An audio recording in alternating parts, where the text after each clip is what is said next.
ಶರಣ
ಪ್ರೀತಿಯಾಗಿದೆ. ನನಗೂ ಮಾನಧನ ಅನ್ನುವ ಹಾಗೆ ಹೊಗಳಿದೆ. ದೇವರಲ್ಲಿ ಸುಳ್ಳನ್ನು ಹೇಳಿದೆ. ನೀನು ಮಾನವಿಧಿ ಎನ್ನುವ ಹಾಗೆ ನಾನು ಒಪ್ಪಿಕೊಂಡೆ. ಮಾನವಿಧಿಯಾದಂತಹ ನನಗೆ ಹಾಲೆಯನ್ನೇ ಸಗಿದೆಯಲ್ಲ ವಿಭೀಷಣ. ನಿಮ್ಮವರಿಗೆ ನೋವು ಮಾಡಿ ನನಗೆ ಸಿಗಬೇಕು ವಿಭೀಷಣ. ರಾವಣನ ಚಿತ್ರಭಂಗ ಅನ್ನುವಂತಹ ಕಾಲದಲ್ಲಿ ಸುಗ್ರೀವ ಆ ಕಡೆಗೆ ಹಾರಿದ ಎಂಬ ಕಾರಣಕ್ಕೆ ಬೇಕಾಗಿ ನಾವು ಸಿಕ್ಕನ್ನ ಅಂತಿದ್ದೆ.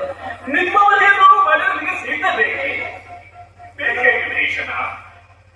ಸರ್ವಧರ್ಮ ಸಮಭಾವ ನಿನ್ನಲ್ಲಿ ರಾಮರಾಜನ ಕರ್ಪೂರಿನ ಸೇರಿಕೊಂಡದ್ದು ಅದು ಕಟ್ಟಿಪಡಿಸಲೇನ? ಅಲ್ಲಿ ಆಗಲೇನು? ಜಗತ್ತಿಗೆ ಆನಂದ ಕೊಡುವ ರಾಮ ಅನ್ನುವ ಹಾಗೆ ಆಗಿದೆ. ನನ್ನ ಜೊತೆಗಿರುತ್ತ ಆನಂದಾನುಭವವನ್ನು ಹೊಂದಿದೆ. ಕೊನೆಯ ಕಾಲದಲ್ಲಿ ಮಗನನ್ನು ಬಲಿ ಕೊಟ್ಟು ರಾಮ ದುಃಖಿಸುವ ಹಾಗೆ ಮಾಡಿಬಿಟ್ಟೆಯಲ್ಲ ಈಗ ಅಳಿತಾ ಇದ್ದೀನಲ್ಲಿಗೆ ಬದುಕು ಬೇಡ ಅನ್ನುವ ಹಾಗೆ ಮರಳಲೇ ನಿನ್ನ ಬದುಕನ್ನು ಕಸಿಯುವುದಕ್ಕೆ ನಾವ್ಯಾರು? ಸೃಷ್ಟಿಕರ್ತನಾದಂತಹ ಬ್ರಹ್ಮನಿಂದ ಚಿರಂಜೀವಿ ಅನ್ನಿಸಿಕೊಂಡವ ನೀನು. ರಾಮ ನೀವು ಊಹಿಸುವುದಲ್ಲ ಮರಣಿಸಬಹುದು ಅಥವಾ ರಾಮ ಎನ್ನುವ ಜಾಗ ಬಲಿದಾನಗಳಿಲ್ಲದೆ ಪ್ರಪಂಚದಲ್ಲಿ ಯಾವುದೇ ಉತ್ತಮ ಧ್ಯೇಯವನ್ನು ಸಾಧಿಸಲಾಗದು. ನನ್ನ ತ್ಯಾಗ ಹೀಗೆ ಈ ಹಿಂದೆ ಅಳಿದವರ ಹಿಂದಿನಿಂದ ಇನ್ನು ಮುಂದೆ ಅಳಿಯುವವರ ಮುಂದಿನಿಂದ ನಿನ್ನ ಮಗ ತನ್ನ ಜೀವನದ ಅಂತಿಮ ಯಾತ್ರೆಯನ್ನು ಕೈಗೊಳ್ಳುತ್ತಾನೆ. ಯಾವುದು ಅಸಂಭವನೀಯವೋ ಅದು ಸಂಭವನೀಯ ಅನ್ನುವ ಹಾಗೆ ತೋರಿಸಿಕೊಡುವಲ್ಲಿ ನೀ ಸಹಕಾರಿಯಾದವ. ಹಾಗಾಗಿ ಸಂಭವಿಸಬೇಕಾದದ್ದೇ ಸಂಭವಿಸಬೇಕು. ಯಾವ ಕಾರಣಕ್ಕೂ ಮರಣಕ್ಕೆ ಆಸೆ ಪಡಬೇಡ. ಹೀಗೆ ಭಾವಿಸಿ